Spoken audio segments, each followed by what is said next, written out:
السلام علیکم ورحمۃ اللہ وبرکاتہ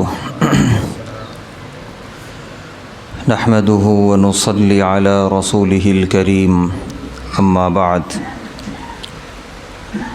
قابل قدر محترم حضرات، معزز نوجوان ساتھیو، آج درس حدیث میں انشاءاللہ تیسرے خلیفہ سیدنا عثمان بن عفان رضی اللہ تعالی عنہ کے تعلق سے احادیث کا ترجمہ ہوگا۔ پہلی والی حدیث جو سیدنا عثمان بن عفان رضی اللہ تعالی عنہ کے حیا کے بارے میں ہے، کیونکہ ان کی حیا سارے صحابہ میں مشہور تھی۔ چنانچہ روایت ہے ام المومنین حضرت عائشہ رضی اللہ تعالی عنہا سے، فرماتی ہیں کان رسول اللہ صلی اللہ علیہ وسلم مضطجعا فی بیتی، اللہ کے رسول صلی اللہ علیہ وسلم اپنے گھر میں لیٹے ہوئے تھے، آرام فرما تھے، کاشفاً عن ساقی، آپ کی پنڈلی کا کچھ حصہ کھلا ہوا تھا ٹخنے کے اوپر۔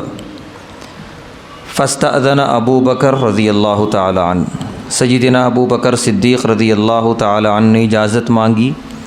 فأذن له، آپ نے اجازت دی، وہ اندر آئے۔ فتحدث، ان سے آپ نے گفتگو فرمائی۔ واستأذن عمر، کچھ دیر کے بعد سیدنا عمر بن خطاب رضی اللہ تعالی عنہ نے اجازت مانگی۔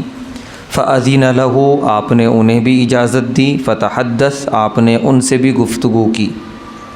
ثم استأذن عثمان، پھر سیدنا عثمان ابن عفان رضی اللہ تعالی عنہ نے اجازت طلب کی، تو پیارے نبی صلی اللہ علیہ وسلم ان کو اجازت دینے سے پہلے سوا ثیابہ، اپنے اس کپڑے کو آپ نے برابر کر لیا۔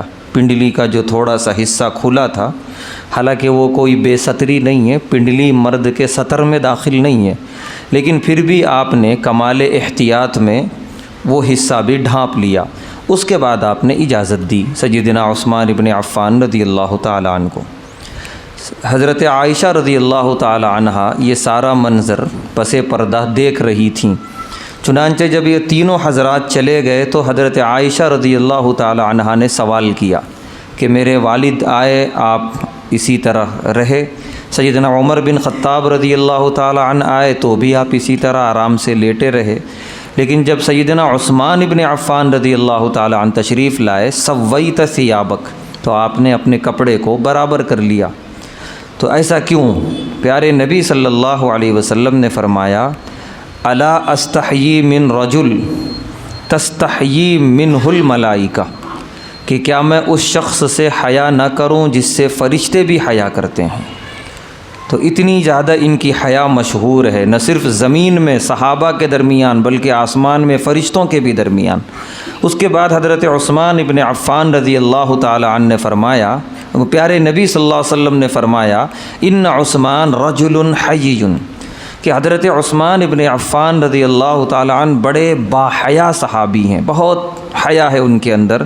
تو انی خشیت ان اذنت له علی تلک الحالہ، مجھے اس بات کا خدشہ ہوا کہ اگر میں انہیں اجازت دے دوں اور میری پنڈلی کا حصہ اسی طرح کھلا رہے، اللہ یبلغ الی فی حاجتی، جس ضرورت سے وہ میرے پاس آئے ہیں شاید وہ ضرورت بھی بیان نہ کر سکیں، یعنی انہیں اتنی حیا آئے گی میرے پاس بیٹھنے میں، کیونکہ ذرا سا میرا پنڈلی کا حصہ کھلا ہوا ہے، تو اس لیے بھی میں نے اپنی پنڈلی کو ڈھانپ لیا۔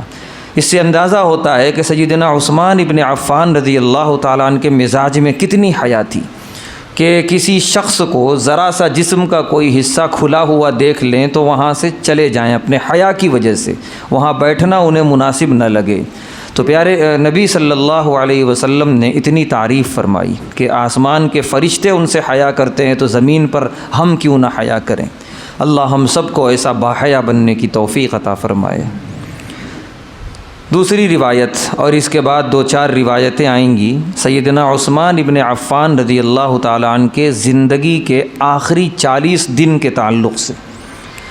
40 دن جو سیدنا عثمان ابن عفان رضی اللہ تعالیٰ عنہ نے گزارے ہیں، جب ان کے گھر کا محاصرہ کر لیا تھا دشمنوں نے، فسادیوں نے، جو سبائی فرقہ کہلاتا تھا، جس کی بڑی تفصیل ہے، اور پیارے نبی صلی اللہ علیہ وسلم نے پیشن گوئی فرمائی تھی کہ آپ کی زندگی میں ایسا وقت آئے گا، وہ حدیثیں آنے والی ہیں۔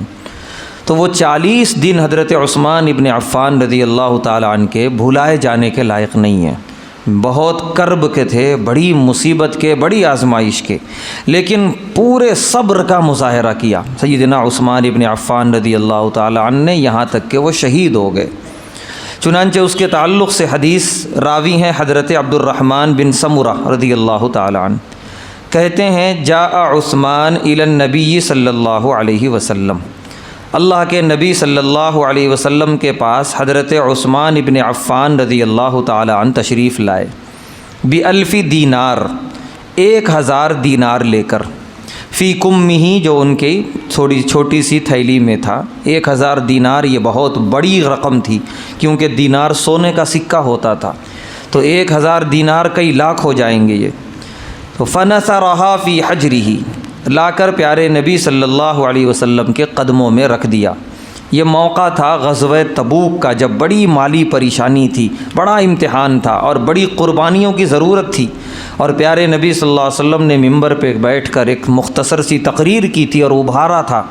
تو حضرت عثمان ابن عفان رضی اللہ تعالیٰ عنہ نے پہلے اونٹ دینے کا انہوں نے اعلان کیا، 300 اونٹ، پھر اور 300، پھر اور 300، تقریباً 900 اونٹ دیے۔ پھر اتنا ہی نہیں، اس کے بعد گھر گئے اور جا کر جو ہے سونے کی سکوں کی تھیلی لے کر آئے۔ تو پیارے نبی صلی اللہ علیہ وسلم اتنا خوش ہوئے، فرماتے ہیں حضرت عبد الرحمن بن سمرہ رضی اللہ تعالیٰ عنہ کہ میں نے پیارے نبی صلی اللہ علیہ وسلم کو دیکھا، یقلبھا فی حجرہ، اپنے ہتھیلی میں لے کر اسے الٹ رہے ہیں، پلٹ رہے ہیں، کبھی اس ہتھیلی سے اس ہتھیلی میں، خوشی میں۔ وَيَقُول، اس کے بعد آپ نے ممبر پہ بیٹھ کے یہ پیشن گوئی فرمائی، ما ضر عثمان ما عمل بعد اليوم، کہ آج کے بعد حضرت عثمان کو کوئی عمل انہیں ضرر نہیں پہنچائے گا۔ اتنی بڑی پیشن گوئی پیارے نبی صلی اللہ علیہ وسلم نے سیدنا عثمان ابن عفان رضی اللہ تعالیٰ عنہ کے بارے میں کی کہ آج کے بعد کوئی عمل، یعنی اب یہ کوئی عمل ایسا کر ہی نہیں سکتے جس سے اللہ ناراض ہوں، جو گناہ والا عمل ہو، ان کے لیے نقصان دہ ہو دنیا اور آخرت میں، تو یعنی اللہ نے انہیں محفوظ کر لیا، اپنی خصوصی حفاظت میں اور پناہ میں لے لیا کہ اب یہاں سے ان کے سارے اعمال اچھے اور بہتر ہوں گے۔ اس کے بعد کی روایت حضرت ثمامہ بن حضر قشیری رحمۃ اللہ علیہ کہتے ہیں شہدت الدار حین اشرف علیہم عثمان، کہ میں اس وقت حضرت عثمان ابن عفان رضی اللہ تعالیٰ عنہ کے گھر کے پاس موجود تھا جب ان کے گھر کا محاصرہ کر لیا تھا دشمنوں نے، فسادیوں نے۔ حضرت عثمان ابن عفان رضی اللہ تعالیٰ عنہ چھت پہ چڑھے اور چھت پہ چڑھ کے انہوں نے کچھ بات کی ان فسادیوں سے، ان بلوائیوں سے۔ فرمایا ان سے حضرت عثمان رضی اللہ تعالیٰ عنہ نے، انشدکم اللہ، میں تم سب کو اللہ کی قسم دے کر پوچھتا ہوں، هل تعلمون، کیا تم جانتے نہیں ہو، ان رسول اللہ صلی اللہ علیہ وسلم قدم المدینہ، اللہ کے رسول صلی اللہ علیہ وسلم مدینہ طیبہ تشریف لائے، ولیس بہا ماء، اور یہاں پانی نہیں تھا، پانی کی شدید قلت تھی، ایک کنواں تھا اور وہاں سے بھی مسلمان پانی عوض میں لیتے تھے، پیسے دے کر، یہودی اس کا مالک تھا اور بڑے مہنگے داموں میں وہ پانی فروخت کر رہا تھا۔ غیر بئر روما، اس کنویں کا نام تھا بئر روما۔ چنانچہ پیارے نبی صلی اللہ علیہ وسلم نے ایک موقع پہ فرمایا، من یشتری بئر روما، کون خریدے گا یہ بئر روما یہودی سے، یجعل دلوہ مع دلاء المسلمین، اور اس میں اجازت دے گا مسلمانوں کو اپنا ڈول ڈال کر پانی نکالنے کا، بخیر لہ منہا فی الجنہ، اس کے بدلے میں جنت ہے۔ اتنی بڑی خوشخبری پیارے نبی صلی اللہ علیہ وسلم نے فرمائی کہ اس کے بدلے میں جنت ملے گی اسے، وہ کون ہے جو خریدے گا بئر روما؟ حضرت عثمان ابن عفان رضی اللہ تعالیٰ عنہ کہتے ہیں فاشتریتھا، میں نے خرید لیا، من صلبی مالی، اپنے صلب مال سے۔ صلب مال کہتے ہیں آدمی کا وہ پیسہ جو اپنی ضروریات زندگی کے لیے رکھا ہوتا ہے، اپنی شدید ضروریات کے لیے رکھا ہوتا ہے، اس مال کو صلب مال کہتے ہیں۔ سیدنا عثمان رضی اللہ تعالیٰ عنہ کہتے ہیں میں نے وہ پیسے دے کر کنواں خریدا تھا۔ یہ چھت پہ چڑھ کے ان فسادیوں سے کہہ رہے ہیں کہ بتاؤ یہ واقعہ ہوا یا نہیں ہوا؟ تمنعونی، اس کے بعد انہوں نے کہا کہ آج تم اسی شہر مدینۃ المنورہ میں مجھے روک رہے ہو ان اشرب منہا، پانی پینے سے۔ 40 دن تک پانی بند تھا ان کا گھر پہ، وہ تو سیدنا علی رضی اللہ تعالیٰ عنہ اور دیگر کچھ اصحاب خاموش طریقے سے پانی اور کھانا پہنچا رہے تھے۔ تو وہی حضرت عثمان رضی اللہ تعالیٰ عنہ نے کہا کہ جس نے سب سے پہلے اپنے صلب مال سے کنواں خرید کر مسلمانوں کو دیا، آج اسی کو شہر میں پانی سے محروم کیا جا رہا ہے۔ یہ ظلم تھا سیدنا عثمان رضی اللہ تعالیٰ عنہ کے ساتھ۔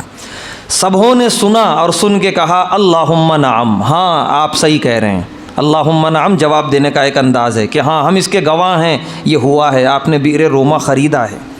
پھر اس کے بعد حضرت عثمان رضی اللہ تعالیٰ عنہ نے فرمایا انشدکم اللہ، میں تم سب کو اللہ کی قسم دیتا ہوں، هل تعلمون، تمہیں معلوم ہوگا، ان المسجد ضاق باہلہ، کہ مسجد نبوی تنگ ہونے لگی، لوگ اتنے آنے لگے دور دور سے نماز پڑھنے۔ تو پیارے نبی صلی اللہ علیہ وسلم نے اس موقع پہ فرمایا تھا من یشتری بقعۃ آل فلان، کہ مسجد نبوی سے لگ کر یہ فلاں کی زمین ہے، کون خریدے گا تاکہ اللہ کا گھر وسیع ہو اور لوگوں کو نماز پڑھنے میں آسانی ہو۔ تو اس موقع پر میں نے اپنے صلب مال سے وہ زمین خریدی تھی۔ فَأَنْتُمُ الْيَوْمَ تَمْنَعُونِي، آج تم مجھے روک رہے ہو ان اصلی فیہا، اسی مسجد میں نماز پڑھنے سے۔ 40 دن تک نماز پڑھنے نہیں دیا ان فسادیوں نے سیدنا عثمان رضی اللہ تعالیٰ عنہ کو مسجد نبوی میں۔ تو ان لوگوں نے کہا اللہم نعم، ہاں ہم گواہ ہیں کہ یہ ہوا ہے۔ اس کے بعد تیسری بات پوچھی سیدنا عثمان رضی اللہ تعالیٰ عنہ نے کہ انشدکم اللہ، میں تمہیں اللہ کی قسم دے کے پوچھتا ہوں، بتاؤ انی جہزت جیش العسرہ، کہ اس غزوہ تبوک میں جو جیش عسرہ کہلاتا ہے، بڑی تنگ دستی تھی، بڑی مالی قربانیوں کی ضرورت تھی، مجھ سے جو بن پڑا میں نے دیا، اور پیارے نبی صلی اللہ علیہ وسلم نے خوشی میں مجھے دعائیں دی تھیں۔ کیا تم اس کے گواہ نہیں ہو؟ کیا تم جانتے نہیں ہو کہ یہ ہوا ہے؟ سب نے کہا اللہم نعم، ہاں یہ سب ہوا ہے۔ اس کے بعد پھر حضرت عثمان رضی اللہ تعالیٰ عنہ نے کہا انشدکم اللہ، میں تم سب کو اللہ کی قسم دے کے کہتا ہوں، کیا تم جانتے نہیں ہو ان رسول اللہ صلی اللہ علیہ وسلم کان علی سبیر مکہ، کہ پیارے نبی صلی اللہ علیہ وسلم مکے کے ایک پہاڑ پر تھے، ومعہ ابو بکر، اور آپ کے ساتھ سیدنا ابو بکر صدیق رضی اللہ تعالیٰ عنہ تھے، وعمر، اور سیدنا عمر بن خطاب رضی اللہ تعالیٰ عنہ، وانا، اور میں تھا، فتحرک الجبل، اتنے میں پہاڑ حرکت کرنے لگا احترام میں یا وجد میں، حتیٰ تساقط حجارہ، یہاں تک کہ اس کے کچھ کونے کونے پہ جو پتھر تھے چھوٹے چھوٹے وہ گرنے بھی لگے۔ فرکزہ برجلہ، پیارے نبی صلی اللہ علیہ وسلم نے اپنا پیر مارا اس چٹان پہ اور کہا اسکن، ٹھہر جا اے پتھر اور اے پہاڑ، فإنما علیک نبی، اس لیے کہ تیرے اوپر ایک نبی ہیں، وہ صدیق، اور تیرے اوپر ایک صدیق ہیں، وہ شہیدان، اور تیرے اوپر 2 شہید ہیں۔ ایک نبی ایک صدیق کو چھوڑ کے 2 بچے، سیدنا عمر بن خطاب رضی اللہ تعالیٰ عنہ، سیدنا عثمان بن عفان رضی اللہ تعالیٰ عنہ۔ آپ نے صاف پیشن گوئی فرما دی کہ یہ 2 شخصیتیں جام شہادت نوش کریں گی۔ تو کیا یہ واقعہ ہوا یا نہیں ہوا؟ سبھوں نے کہا اللہم نعم، کہ ہاں یہ ہوا ہے۔ تو حضرت سیدنا عثمان ابن عفان رضی اللہ تعالیٰ عنہ نے فرمایا وَرَبِّ الْكَعْبَةِ، کہ رب کعبہ کی قسم، انی شہید، تو پھر میں شہید ہونے والا ہوں۔ نبی نے جو فرمایا وہ غلط نہیں ہے، وہ ہوگا، یعنی ایک طرح سے اشارہ دے دیا کہ چونکہ موقع ایسا آیا ہے میری زندگی میں، تم میرے دشمن بنے کھڑے ہو، شاید مجھے یہ شہادت تمہارے ہاتھوں سے ملنے والی ہے۔ تو جو شہید ہوتا ہے وہ کامیاب، اور جو شہید کرنے والے ہوتے ہیں وہ ناکام ہوتے ہیں، وہ جہنمی ہوتے ہیں۔ یہ سارے اشارے سیدنا عثمان ابن عفان رضی اللہ تعالیٰ عنہ نے دے دیے۔ اتنی واضح اور مؤثر تقریر کرنے کے بعد بھی ان پر کوئی اثر نہیں ہوا۔ وہ سب کے سب یہودی لابی کے تربیت یافتہ تھے۔ اس میں کچھ جانے انجانے میں 9 مسلمین بھی شریک ہو گئے تھے افریقہ کے رہنے والے، جنہوں نے بعد میں بڑی ندامت اور افسوس کا اظہار بھی کیا، لیکن اصل جو یہ پورا کام کر رہا تھا عبداللہ بن سبا، یہودی عالم تھا، اس کا دماغ۔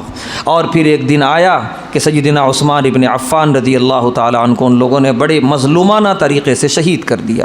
چنانچہ آج آگے کی روایت راویہ ہیں ام المومنین حضرت عائشہ رضی اللہ تعالیٰ عنہ، فرماتی ہیں ان النبی صلی اللہ علیہ وسلم قال، اللہ کے نبی صلی اللہ علیہ وسلم نے ایک موقع پہ ارشاد فرمایا تھا، یا عثمان، اے عثمان ابن عفان رضی اللہ تعالیٰ عنہ، لعل اللہ یقمصک قمیصا، اللہ آپ کو ایک قمیص پہنائیں گے، فإن ارادوک علی خلعی، کچھ لوگ آئیں گے اس قمیص کو اتارنے، فلا تخلعہ لہم، ان کے کہنے پر کبھی وہ قمیص نہ اتارنا، یہ قمیص سے مراد تھی خلافت، کہ یہ جتنا جو سبائی فرقہ جو اٹھا تھا اور بڑا اس نے شورش اور فتنہ برپا کیا، اس کا ایک ہی نعرہ تھا سیدنا عثمان ابن عفان رضی اللہ تعالیٰ عنہ خلافت چھوڑیں، اور یہ پیشن گوئی آپ کے سامنے تھی کہ وہ ہزار کہیں گے خلافت کی قمیص اتارنے کے بارے میں، آپ نہ اتارنا، آپ حق پر ہوں گے اور وہ سب کے سب غلط ہوں گے، گمراہ ہوں گے۔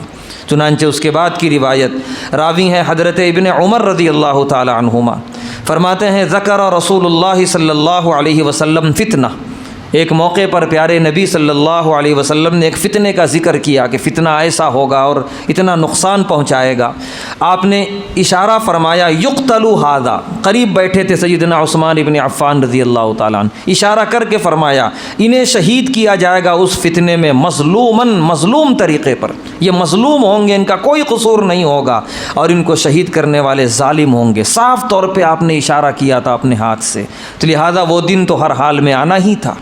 آخری روایت راوی ہیں حضرت ابو سہلہ رحمۃ اللہ علیہ، تابعی ہیں یہ، کہتے ہیں قال علی عثمان، کہ مجھ سے سیدنا عثمان ابن عفان رضی اللہ تعالیٰ عنہ نے فرمایا یوم الدار، اس دن جس دن ان کے گھر کا محاصرہ کیا گیا تھا، کہ ان رسول اللہ صلی اللہ علیہ وسلم قد عہد الی عہدا، کہ دراصل پیارے نبی صلی اللہ علیہ وسلم نے مجھ سے ایک عہد لیا ہے، وَأَنَا صَابِرٌ عَلَيْهِ، اور میں اسی عہد پہ جمع ہوا ہوں پورے صبر کے ساتھ۔ اب یہ عہد کیا تھا؟ یہ پیارے نبی صلی اللہ علیہ وسلم اور سیدنا عثمان ابن عفان رضی اللہ تعالیٰ عنہ بہتر جانتے ہیں، ورنہ ایک نہیں کئی مرتبہ صحابہ نے کہا آپ اشارہ کیجئے، تلواریں ہم نکالیں گے، ان کا خاتمہ کر دیں گے، لیکن سیدنا عثمان ابن عفان رضی اللہ تعالیٰ نے اجازت نہیں دے رہے تھے۔ آخر میں سیدنا علی رضی اللہ تعالیٰ نے باصرار کہا کہ اب تلوار نکالنے کا وقت آ گیا، 40 دن انہوں نے آپ کے گھر کا محاصرہ کر کے رکھا ہے، فتنہ برپا کیا ہے، آپ خلیفۃ المومنین ہیں، آپ اجازت دیجئے کہ ایک جہاد ہو۔ لیکن سیدنا عثمان ابن عفان رضی اللہ تعالیٰ نے فرمایا نہیں، ایک عہد ہے میرا پیارے نبی صلی اللہ علیہ وسلم سے، میں نہیں چاہتا اس کے خلاف جانا، میں اسی پر جمع ہوا ہوں۔ چنانچہ آپ نے اجازت نہیں دی، ایک موقع پا کر وہ بلوائی گھر کے اوپر سے آئے، سیدنا عثمان ابن عفان رضی اللہ تعالیٰ عنہ قرآن کریم کی سورہ بقرہ کی تلاوت کر رہے تھے، اور آ کر انہوں نے گردن پہ وار کیا اور ان کو شہید کر دیا۔ وہ تو کامیاب ہو گئے، ان کی شہادت کی ساری خوشخبریاں پیارے نبی صلی اللہ علیہ وسلم نے پہلے ہی سنا دی تھیں، البتہ ہمیشہ ہمیشہ کے لیے جہنمی اور ناکام ہوئے ان کے دشمن اور فسادی اور بلوائی لوگ۔ اور بھی کچھ خصوصیات ہیں انشاءاللہ آگے کی حدیثوں میں اس کا ترجمہ ہوگا۔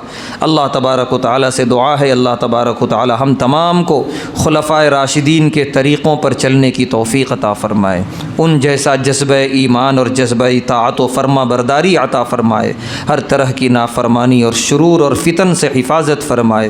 وآخر دعوانا الحمد للہ۔